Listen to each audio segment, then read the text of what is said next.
آقا کریم صلی اللہ علیہ وآلہ وسلم کے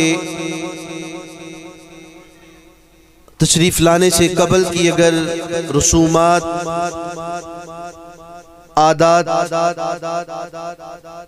ان لوگوں کی رہن سہن کو دیکھا جائے تو ایک ہی جملے میں بات کو ختم کرتا ہوں کہ انسان تو تھے چلتے پھرتے، لیکن انسانوں میں انسانیت نہیں تھی۔ ظاہراً تو لگتا تھا کہ یہ دو ٹانگوں والے چلتے انسان ہے، لیکن جہالت اس درجے کو پہنچ چکی تھی، انسانیت گمراہیت کی اس اسٹیج پر تھی کہ نہ تو انسانیت کا نام نظر آتا، نہ خوف خدا کا نظر آتا، نہ اسلام جیسا خوبصورت مذہب پہلے تھا۔ اللہ کریم کا احسان ہوا پھر مومنین پر، انسانوں پر، پوری روئے زمین پر اللہ کریم نے اپنے محبوب کو عطا فرمایا اور انسانوں کو دنیا میں آنے کا مقصد سکھایا کہ بندہ مومن، اے انسان تو دنیا میں جس مقصد کے لیے آیا ہے وہ مقصدی بندگی خدا ہے، وہ مقصد بندگی خدا ہے۔ وہی حضرت عمر فاروق ہو، ننگی تلوار لے کے جا رہے ہو استغفر اللہ، اسلام قبول کرنے سے پہلے کہ آج میں مسلمانوں کے نبی کی گردن جو ہے وہ تن سے جدا کر دوں گا، وہی عمر فاروق ہو، پھر رسول اللہ دعا فرمائے اللہم اعز الاسلام بعمر ابن الخطاب، اے اللہ عمر ابن خطاب کے ذریعے اسلام کو عزت عطا فرما۔ رسول اللہ فرماتے ہیں باقی ساری انسانوں کو عزت اسلام نے عطا فرمائی ہے۔ آج باپ کا مقام ہے تو اسلام کی وجہ سے ہے۔ اسلام سے پہلے باپ کا مقام کتنا تھا؟ جب تک جوان ہے روب دبدبا گھر میں چلتے ہیں، بچے ڈرتے تھے، بوڑھا ہوا تو نوجوان نے اٹھا کر دیہات میں چھوڑ دیا، دے دیا چرواہوں کے حوالے کر دیا، بھئی میرے بابا سے بکریاں چرواؤ، میرے باپ سے اونٹ چرواؤ، اس سے اونٹوں کی مینگنے اٹھاؤ، میں مہینے بعد آؤں گا اس کا وظیفہ لینے، مہینے بعد میں اس کی رقم وصولی کے لیے آؤں گا۔ بعض اوقات تو ایسا بھی ہوتا کہ بیٹا باپ کے پیسے کے، باپ کی کمائی کے جو حصہ لینے جاتا، وظیفہ لینے جاتا، دیہاتوں میں آگے سے جا کر پتہ چلتا بھئی تیرے باپ کو تو فوت ہوئے 3 ماہ گزر گئے، وہ تو مر گیا تھا، ہم نے تو اسے مٹی ڈال دی ہے اس کے اوپر۔ یہی صرف باپ کی عزت ہوا کرتی تھی، لیکن رسول اللہ نے فرمایا ہر چیز کو عزت اسلام نے عطا فرمائی ہے، لیکن عمر فاروق کی وہ ذات ہے جنہیں آ کر اسلام کو عزت عطا فرمائی ہے۔ ہر چیز کو عزت اسلام نے عطا فرمائی ہے۔ عمر فاروق کی ذات وہ ذات ہے کہ جنہوں نے آ کر اسلام کو عزت عطا فرمائی ہے۔ حضرت عمر فاروق نے جب کلمہ پڑھا تو عرض کی یا رسول اللہ آج کے بعد نمازیں چھپ چھپ کر نہیں پڑھیں گے، آج عمر کلمہ پڑھتا ہے، آج کے بعد اذان کعبۃ اللہ کی چھت پر ہوگی اور ہم نماز مسجد نبوی میں ادا کریں گے۔ یہ عمر فاروق رضی اللہ تعالی عنہ تھے۔ حضور کے ہر صحابی بے مثل و بے مثال ہے۔ جناب سیدنا صدیق اکبر رضی اللہ تعالیٰ عنہ کو اگر دیکھا جائے، عثمان غنی کو دیکھا جائے، مولا علی شیر خدا کو دیکھا جائے، حضرت اویس کرنی کو دیکھا جائے، جناب ابو ہریرہ کو دیکھا جائے، ہر صحابی کی زندگی کو دیکھا جائے، ہر صحابیہ کی زندگی کو دیکھا جائے تو ایسے لگتا ہے جیسے حقیقت میں اسلام ان لوگوں کے لیے اترا ہے، اور جن لوگوں نے صحیح اسلام پر عمل کیا وہ صحابہ کرام علیہم الرضوان کی زندگیاں ہیں۔ حضور کے پردہ فرمان جانے کے بعد حضور جتنے صحابی کہتے ہیں جنہوں نے اپنی زندگی میں رسول اللہ کو دیکھا، پھر رسول اللہ پر ایمان لائے اور ایمان پر ان کا خاتمہ ہوا، اپنی زندگی میں رسول اللہ کی زیارت کی، پھر کلمہ طیبہ پڑھا اور وقت آخر تک وہ اسلام پر رہے، انہیں صحابی کہا جاتا ہے۔ لیکن ایک شخص ایسے بھی ہیں جنہوں نے رسول اللہ کو دیکھا نہیں ہے لیکن وہ صحابیہ کی صف میں شامل ہے، انہیں حضرت ویسے کرنی کہا جاتا ہے۔ رسول اللہ کی زیارت نہیں کی انہوں نے لیکن صحابی ہیں۔ کچھ لوگ ایسے تھے رسول اللہ نے جب پردہ فرمایا، اللہ اکبر، قیامت سا سما تھا جب رسول اللہ کی ظاہری دنیا سے پردہ فرما ہوئے، روح مبارک نے سفر آخرت کیا، رسول اللہ کا جسد خاکی چارپائی پر تشریف فرما ہے۔ کچھ لوگ اس وقت آئے جب رسول اللہ کا وصال ہو چکا تھا، اس وقت رسول اللہ کو دیکھ کر کلمہ پڑھا، لیکن وہ لوگ صحابی کی صف میں شامل نہیں ہیں، وہ صحابی نہیں، وہ تابعی ہیں۔ پھر تابعی وہ ہیں جنہوں نے صحابہ کو دیکھا، رسول اللہ کی زیارت نہیں کی۔ اب یہ فاصلہ بڑا تھوڑا سا گزرتا ہے، چند سالوں کا دیر ہوتی ہے، تابعی اپنی زندگیوں میں کہتے ہیں ہاں ہمیں اپنی آخرت کی فکر ہے کہ ایمان والے تو صرف صحابہ تھے، وہ تو زندگیاں گزار گئے ہیں، ہمارا کیا بنے گا؟ تابعی یہ جملے بولتے ہیں۔ آج 1450 سال گزر گئے ہیں، آج کا مسلمان صرف نمازیں پڑھ کے یہ سمجھے کہ ہم نمازیں پڑھ کے ہمارا گزارا ہو جائے گا، تو ادھر تابعی کے جملے سنیے، کہتے ہیں اسلام آیا تھا صحابہ کے لیے، ہم سمجھتے ہیں جس طرح صحابہ نے رسول اللہ پر جانے نثار کی ہیں، صحابہ نے نمازیں پڑھی ہیں، صحابہ کا عشق مصطفیٰ تھا، ہمیں اپنا ایمان اپنی عبادتیں دیکھ کر ہم یہ چاہتے ہیں پتہ نہیں ہمارا کیا بنے گا۔ آج کا مسلمان کس پلیکھے اور کس بول میں پھرتا نظر آتا ہے۔ یہ صحابی کے تابعی کے یہ جملے ہیں۔ خیر یہ بات ایک الگ ہے۔ اب رسول اللہ صلی اللہ علیہ وآلہ وسلم کی زندگی، صحابہ کی زندگی، تابعی کی زندگی۔ رسول اللہ صلی اللہ علیہ وآلہ وسلم تشریف فرما ہے، مسجد نبوی شریف میں بیٹھے ہیں، ایک صحابی رسول اللہ کی بارگاہ میں حاضر ہوئے، آ کر غربت کی شکایت کی، فقر کی شکایت کی۔ یا رسول اللہ تنگ دستی بڑی ہے، غریب بندہ ہوں، باغ بھی کوئی نہیں، بکریاں بھی کوئی نہیں، اونٹ بھی کوئی نہیں، اپنے قبیلے میں سب سے غریب ہوں، دعا فرمائیے میرے حالات بہتر ہو جائیں۔ یہ رسول اللہ کو اپنے دکھڑے سنا رہے ہیں صحابی۔ قسمت جاگی، اب پتہ نہیں جاگی ہے کہ کیا ہوا۔ جبریل امین حاضر ہوئے سرکار کی بارگاہ میں، یا رسول اللہ صلی اللہ علیہ وسلم آپ کے اس صحابی کی عمر کل ظہر تک ہے۔ جبریل امین نے آ کر خبر دی ہے، یا رسول اللہ آپ کی صحابی کی عمر کل ظہر تک ہے، ظہر کے وقت حضرت اسرائیل علیہ السلام زمین پر آئیں گے، اس کی روح قبض کر لیں گے۔ اب رسول اللہ کو جب یہ خبر پہنچی، رسول اللہ صحابی کی طرف شفقت کی نگاہوں سے دیکھتے ہیں۔ رسول اللہ فرماتے ہیں بتاؤ تمہاری زندگی کی سب سے بڑی خواہش کیا ہے، کیا چاہتے ہو زندگی میں؟ عرض کی یا رسول اللہ صلی اللہ علیہ وسلم غریب بندے کی کیا خواہشیں ہوتی ہیں؟ سو لیا تو اٹھ لیا، مل گئی، کھا لیا تو سو لیا، خواہشیں تو امیروں کی ہوتی ہیں، ہماری کیا خواہشیں ہیں؟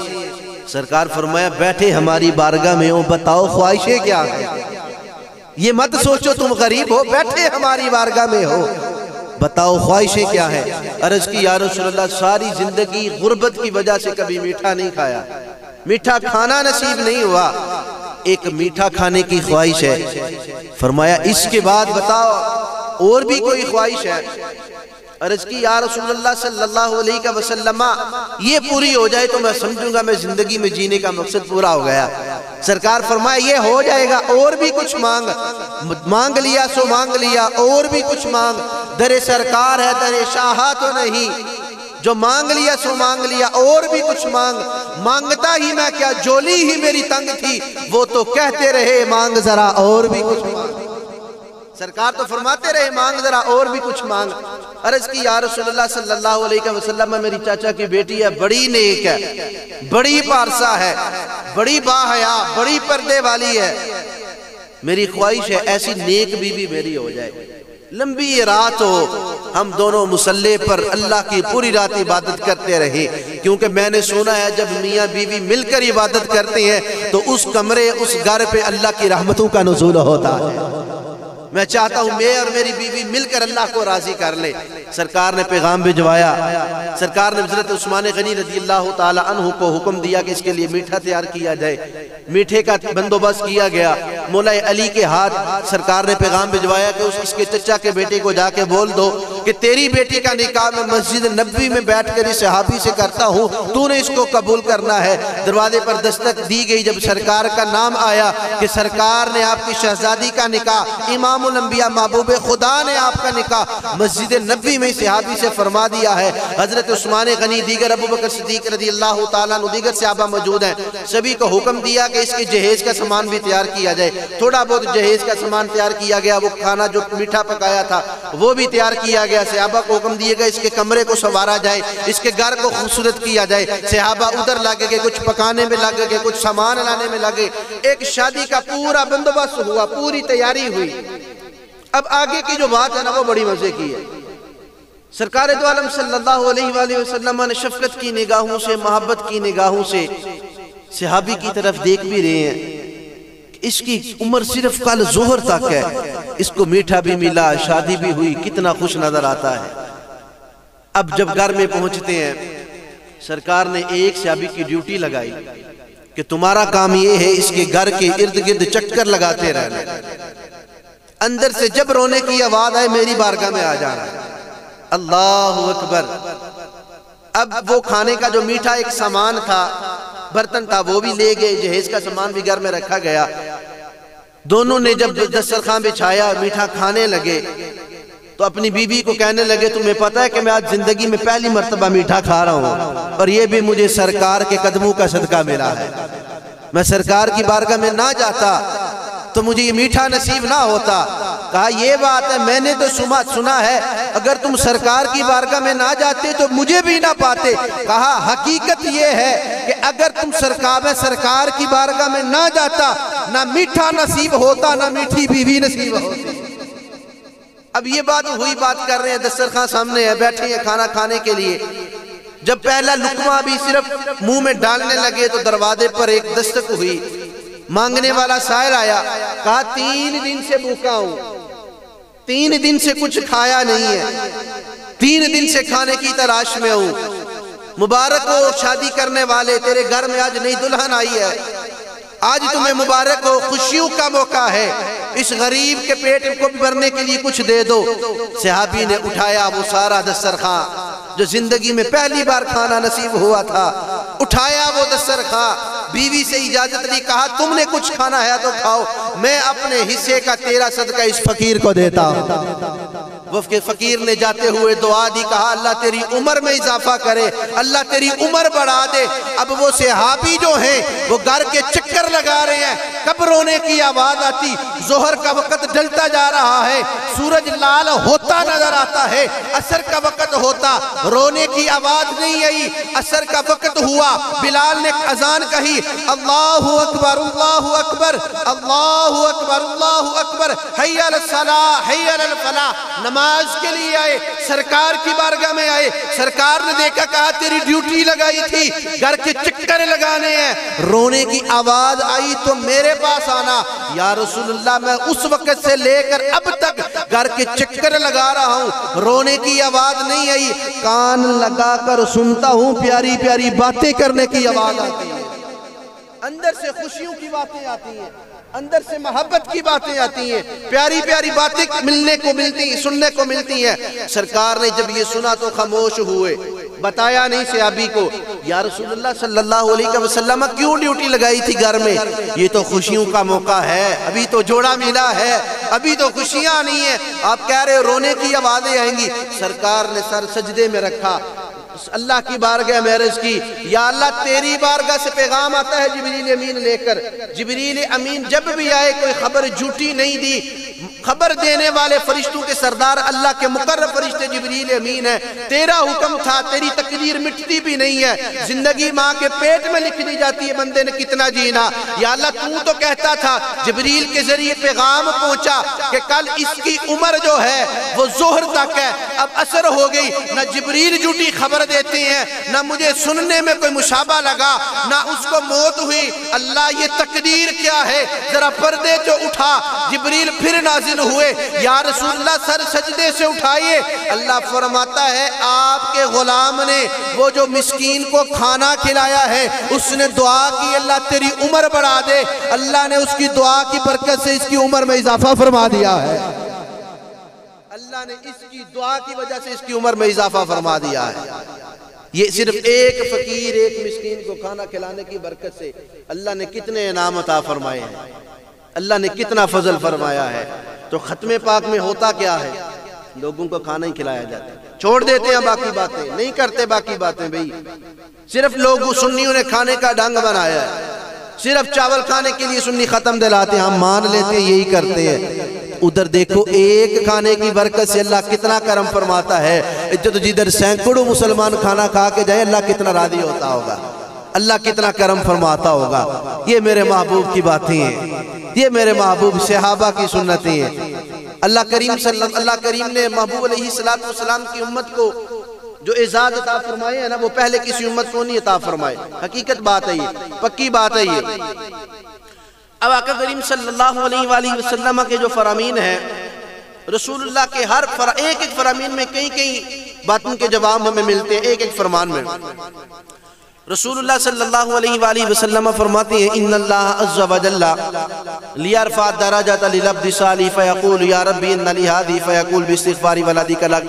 ایک کوشش کرتا ہوں میں کہ جہاں پر بھی ختم پاک پر موقع ملے میں حدیث مبارک لازمی سناتا ہوں، تاکہ یہ ہمارے سنی بیچارے بھولے پالے ہوتے ہیں، یہ لوگوں کی باتوں میں آ جاتے ہیں. اتنے ختم ہم پڑھتے ہیں، اتنے ختموں پہ ہم جاتے ہیں، ساری زندگی چلتے جا رہے ہیں. کوئی بندہ پوچھ رہے نبی ختم تو پڑھتے ہو، کہاں سے لکھا ہے، یہ ثابت کہاں سے کرتے ہو؟ بس میرے مولوی صاحب کو پوچھاں گا، نماز پڑھنے جاؤں گا، پوچھ کے دساں گا تمہیں. باقی ہر کام کا پتہ ہوتا ہے، میں ہر چیز کا پتہ ہے. کسی کو بات کرنے کا موقع نہیں دیتے. کوئی بات کر کے جائے تو جائے کہاں؟ مجھے بات کی ہے، میرے لیے یہ جملہ بولا ہے، مجھے میری طرف آنکھ اٹھا کے دیکھا ہے، میری طرف اشارہ کیا، ادھر آ میں تیرا علاج کرتا ہوں.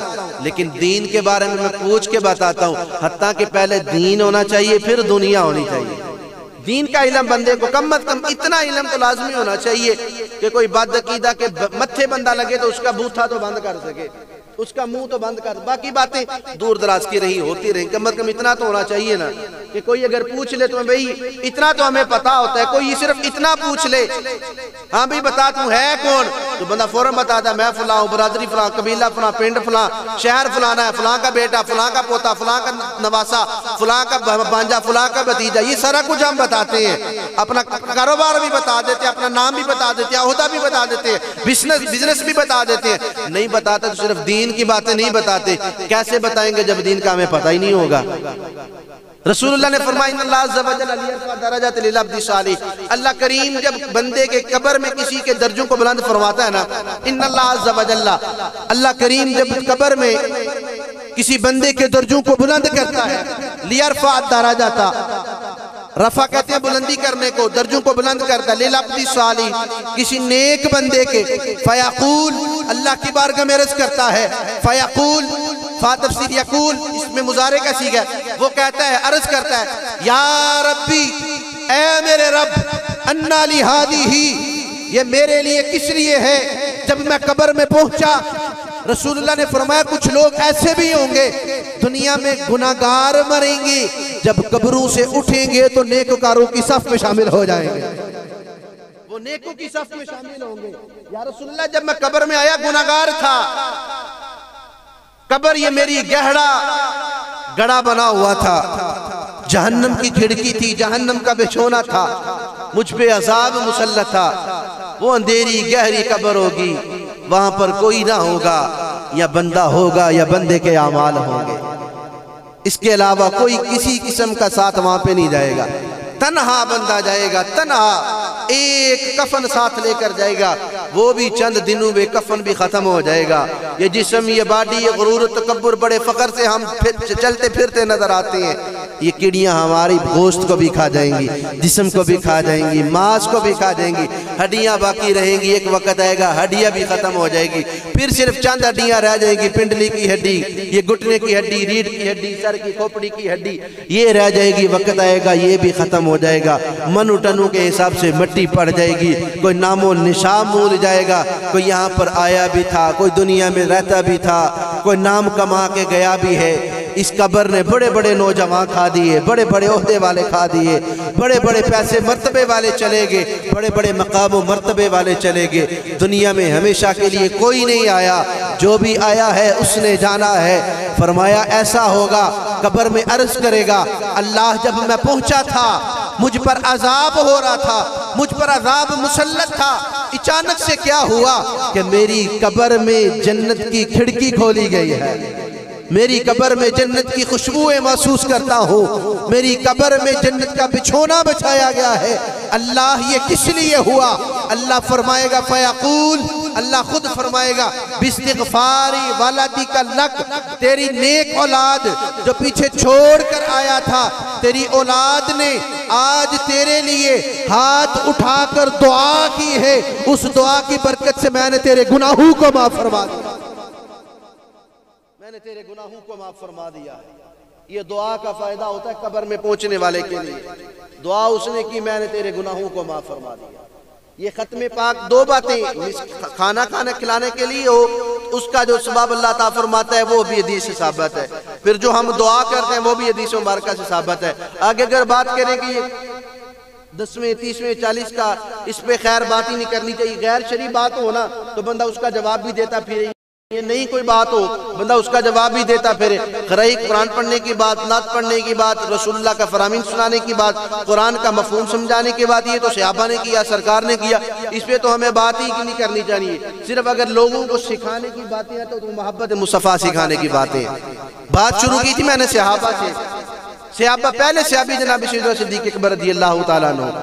صدیق اکبر رضی اللہ تعالیٰ پہلے صحابی ہیں جنہوں نے سب سے پہلے رسول اللہ پر کلمہ طیبہ پڑھا ہے، سب سے پہلے رسول اللہ پر ایمان لائے. وہ جناب سیدنا صدیق اکبر رضی اللہ تعالیٰ عنہ کی ذات مبارک. ان کا اگر عشق مصطفیٰ دیکھا جائے نا، آپ کا عشق مصطفیٰ دیکھا جائے تو بندہ صرف انہی کا عشق دیکھ کر انہی کی راہوں پر بندہ چلتا پھرے نا تو بندہ سب سے بڑا سخی بھی بن جاتا ہے، عبادت گزار بھی بن جاتا ہے، متقی بھی بن جاتا ہے، فقیہ بھی بن جاتا ہے، سب سے بڑا بندہ غلام بھی بن جاتا ہے، سب سے بڑا مقام بھی حاصل کر لیتا ہے. صرف صدیق اکبر کی ذات ایسی ہے، صرف صدیق اکبر کی ذات ایسی ہے. اب ایک مرتبہ جناب سیدنا عثمان غنی رضی اللہ تعالی عنہ نے سرکار دو عالم صلی اللہ علیہ وآلہ وسلم کی دعوت کا اہتمام کیا. یہ کھانے کی بات چل رہی تو فوراً میرے ذہن میں وہ حدیث مبارکہ بھی آگئی. رسول حضرت سیدنا عثمان غنی رضی اللہ تعالیٰ عنہ نے کھانے کا اہتمام کیا، دعوت دی. سرکار کی بارگاہ میں عرض کیا یا رسول اللہ صلی اللہ علیہ وسلم آپ کی دعوت کرنا چاہتا ہوں، قبول فرما لیجیے. سرکار صحابہ کے ساتھ حضرت سیدنا عثمان غنی کے گھر کی طرف جا رہے ہیں. حضرت سیدنا عثمان غنی پیچھے ہیں، سرکار دو عالم صلی اللہ علیہ وآلہ وسلم آگے آگے جا رہے ہیں. اب سیدنا عثمان غنی سرکار کے ہر قدم کو گن رہے ہیں. سرکار اپنا قدم مبارک اٹھاتی ہیں، وہ سبحان اللہ سرکار کی چال بھی بے مثال تھی. صحابہ فرماتے ہیں سرکار چلتے اتنے روب سے پاؤں اٹھا کر اتنے روب سے پاؤں رکھتے تھے کہ کئی لوگ سرکار کی چال دیکھ کر کلمہ پڑھ کر مسلمان ہو جاتے تھے. یہ سرکار کا مقام ہے. اور سرکار کا اگر جسم مبارک قد مبارک کی بات کریں تو قد مبارک سرکار کا درمیانہ تھا. سبحان اللہ وہ خوبصورت ایڑیاں سرکار کی وہ شہانہ چال. فرماتے ہیں پیچھے سے چلتے ہوئے سرکار اتنے روب سے چلتے تھے. سر پہ امامہ ہے، یہ داڑھی زلفوں کے بال کانوں پر آتے تھے، کبھی کندھے سے چھو جاتے تھے. سرکار اتنی محبت سے چلتے تھے، صحابہ کھڑے ہو کر بس دیکھتے رہتے تھے. واہ تیری چال چلنے والے اللہ نے بے مثال بنا کر چلنے والے اللہ نے تمہیں بے مثال بنا کر بھیجا ہے. فرماتے ہیں سیدنا عثمان غنی سرکار کے قدموں کو اٹھتا ہوا دیکھ کر ایک ایک قدم کو گنتے ہیں. ایک قدم اٹھایا، 1 2 3 4 5 واحد ثانی ثلاثی گنتے جا رہے ہیں. اب سرکار کی جب نعرہ تکبیر، نعرہ رسالت، نعرہ تحقیق صلی اللہ علیہ محمد وعلیکم السلام.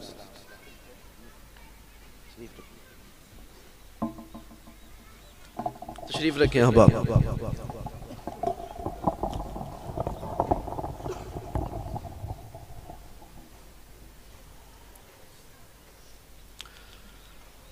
سرکار دو عالم صلی اللہ علیہ وآلہ وسلم آگے آگے جا رہے ہیں، سیدنا عثمان غنی پیچھے پیچھے ہیں. سرکار قدم اٹھاتے ہیں، حضرت عثمان غنی گنتے جا رہے ہیں. سرکار قدم اٹھاتے ہیں، عثمان غنی گنتے جا رہے ہیں. سرکار نے پیچھے سے گنتی کی آواز سنی. سرکار پوچھتے ہیں صدیق اب عثمان غنی کو فرماتے ہیں عثمان غنی عثمان کیا گن رہے ہو؟ عرض کی یا رسول اللہ آپ کے اٹھے ہوئے قدم گنتا جا رہا ہوں. پوچھا کیا کرو گے؟ کہا یا رسول اللہ نیت یہ کی ہے جتنے قدم میرے گھر کی طرف اٹھیں گے ہر قدم کے بدلے میں غلام آزاد کروں گا. پھر جتنے قدم اٹھے سیدنا عثمان غنی نے ہر قدم کے بدلے غلام آزاد کروائے. ایک شاہانہ دعوت تھی. عثمان غنی اتنے مالدار تھے. اب یہ ایک بات عثمان غنی نے ہمیں اور بھی سکھائی ہے کہ لوگ کہتے ہیں بھئی پیسہ خرچ کرنے سے بندہ غریب ہو جاتا ہے. ہون بندہ سارے پیسے مسیطے دے دے، سارے پیسے اللہ کی راہ میں خرچ کر دے، اپنا گھر کا مال بھی تو چلانا ہے. ایک مرتبہ نہیں کئی مرتبہ کئی دفعہ سیدنا عثمان غنی نے سارے کا سارا مال رسول اللہ کی ذات پر قربان کیا تو کبھی وہ غریب نہیں ہوئے. آج بھی غنی ہے، دنیا سے پردہ فرما جانے کے بعد بھی وہ غنی ہے. صدیق اکبر نے سارے کا سارا مال خرچ کیا، وہ کبھی غریب ہوئے. یہ اللہ سے سودا ہوتا ہے، جتنا بندہ اللہ کی راہ میں خرچ کرتا ہے اللہ اسے کئی زیادہ بندے کو عطا فرما دیتا ہے۔ اب سیدنا عثمان غنی نے ہر قدم کے بدلے غلام بھی آزاد کر دیا، گھر میں شاہانہ دعوت کا اہتمام بھی کیا، خوبصورت ماحول بنا، صحابہ ساتھ ہیں، سرکار ساتھ ہیں۔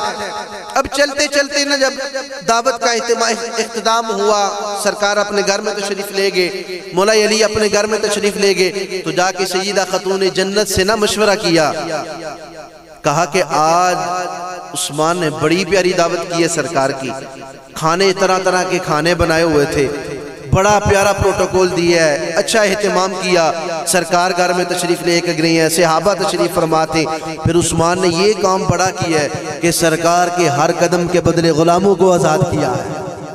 میرا بھی دل چاہتا ہے کہ ہمارے گھر میں بھی ایسی شاہانہ دعوت ہو، سرکار ہمارے گھر میں تشریف لائیں، ایسا خوبصورت پروگرام ہو۔ سیدہ فاطمہ الزہرا رضی اللہ تعالیٰ عنہ سے مشورہ ہو رہا ہے، اہل بیت طہار نے کبھی مال تو جمع کیا نہیں، جو بھی آیا اللہ کی راہ میں دے دیا، جو بھی آیا اللہ کی راہ میں دے دیا، سیدہ ہو، وہ حضرت علی ہو، امام حسن و حسین ہو، یہ گھرانہ ہی ایسا گھرانہ ہے کہ لوگوں کو بس لگے۔ آج پوری کائنات میں، پوری روئے زمین پر جتنے لوگ کھا رہے ہیں سارا اہل بیت طہار کا صدقہ کھا رہے ہیں، یہ انہی کے دسترخوان کے صدقے ٹکڑے ہمیں ملتے ہیں، لوگ سمجھتے ہیں بڑے مالدار ہو گئے ہیں، انہی کے صدقہ سارے کھا رہے ہیں۔ اب کہا کہ میں بھی چاہتا ہوں ہمارے گھر میں بھی ایسی ایک دعوت ہو، ہمارے گھر میں بھی سرکار تشریف لائیں، صحابہ تشریف لائیں۔ یہ بات ہوئی تو سیدہ نے فرمایا آپ جا کر نا سرکار کی بارگاہ میں عرض کریں، باقی جیسا آپ چاہتے ہیں اللہ کے فضل سے ویسا ہی ہوگا۔ اب حضرت علی المرتضیٰ تو جانتے تھے میرے گھر کے حالات کیسے ہیں، کبھی مال تو جمع کیا نہیں، صرف اتنا ہوتا رات کو کھا لی تو سو گئے، صبح کا وقت شام کو کھا لی، بس اتنا۔ صحابہ کی دعوت، سرکار کی دعوت، سیدہ نے اب کیا کیا، چند جو کا آٹا تھا، تھوڑا سا جو سالن تھا، سرکار کے جب وقت مقرر ہوا سرکار تشریف لائیں، مولا علی دل میں سوچ رہے ہیں کہ حضرت فاطمہ نے یہ تو فرما دیا کہ جا کر سرکار کو لے آؤ، دعوت ہوگی، گھر میں تو کچھ ہے نہیں کھانے کے لیے۔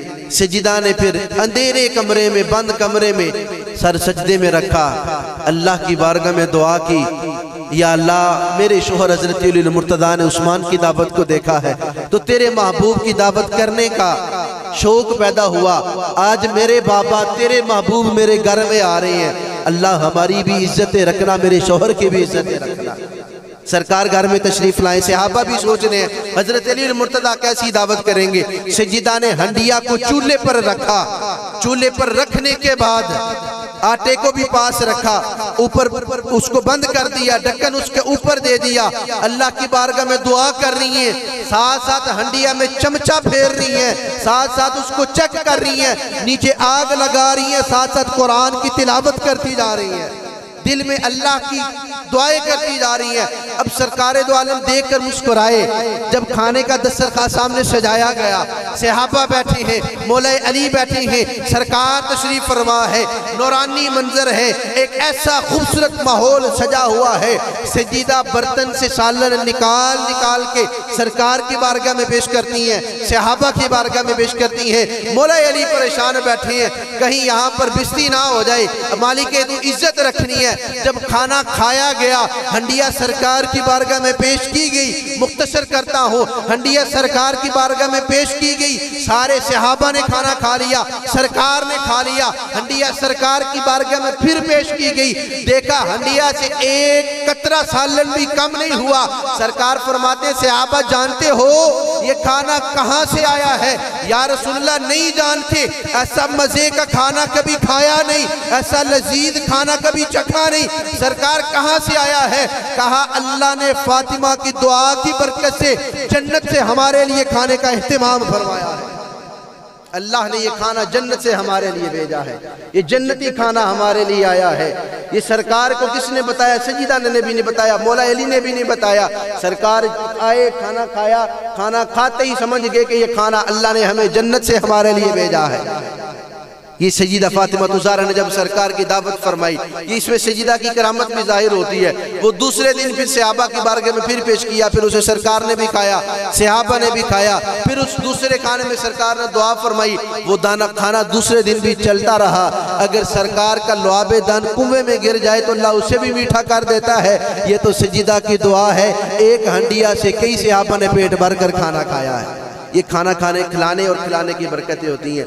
سرکار کے صحابہ، سرکار کی صحابیہ، سرکار کی اولاد اطہار، اہل بیت اطہار، ان جیسا نہ دنیا میں کوئی ہے نہ کبھی ہوگا۔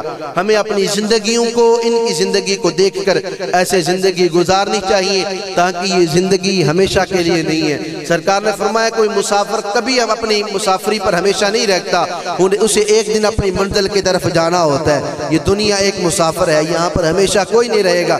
سرکار دو عالم صلی اللہ علیہ وآلہ وسلم نے فرمایا صحابہ، وہ کیسا بندہ ہوگا جسے اپنی مال کی فکر نہیں ہے، دوسروں کے مال کی فکر کرتا ہے، اپنے مال کی پرواہ نہیں ہے، دوسروں کے مال کی پرواہ کرتا ہے۔ یا رسول اللہ وہ بندہ تو بیوقوف لگتا ہے، عقل مند بندہ ایسا کرتا ہی نہیں ہے۔ سرکار نے فرمایا صحابہ ایسے ہی ہے، اپنی کھجوروں کے ڈیر لگے ہیں، اپنی کھجوروں کی رکھوالی نہیں کرتا، لوگوں کے کھجوروں کی جا کے رکھوالی کرتا ہے۔ یا رسول اللہ کیا بات ہے؟ فرمایا انسان ایسے ہی کرتا ہے، اپنے جو اس کے اعمال ہیں اس کی پرواہ نہیں کرتا۔ یہ دنیا میں جو کچھ کمانا چھوڑ کے چلے جانا یہ غیروں کا، دوسروں کا ہے، اس کی فکر کرتا ہے، قبر کے مال اور قبر کے اعمال کی وہ فکر نہیں کرتا۔ فرمایا اپنے اعمال کی فکر کرو، اپنی قبروں کو سنوارو، آخرت کی فکر کرو، اللہ دنیا کو تمہاری سنوار دے گا۔ سرکار کی غلامی میں آ جاؤ گے، سرکار دنیا کو سنوار دے گا۔ بلا تاخیر حضرت صاحب تشریف فرما ہیں، آپ اب بھی سردی میں بیٹھے ہیں، میں حضرت کی بارگاہ میں عرض کرتا ہوں، آپ اپنے خوبصورت انداز اور خوبصورت بیان سے ہمیں مستفید فرماتے ہیں۔ ہمارے مسلک کے عظیم خطیب ہیں، اللہ کریم نے آپ کو بڑی آواز بھی عطا فرمائی ہے۔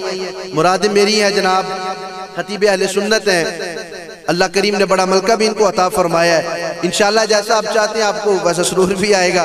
حضرت علامہ مولانا محترم جناب زاہد ندیم سلطانی صاحب، آپ اپنے خوبصورت انداز سے ہمیں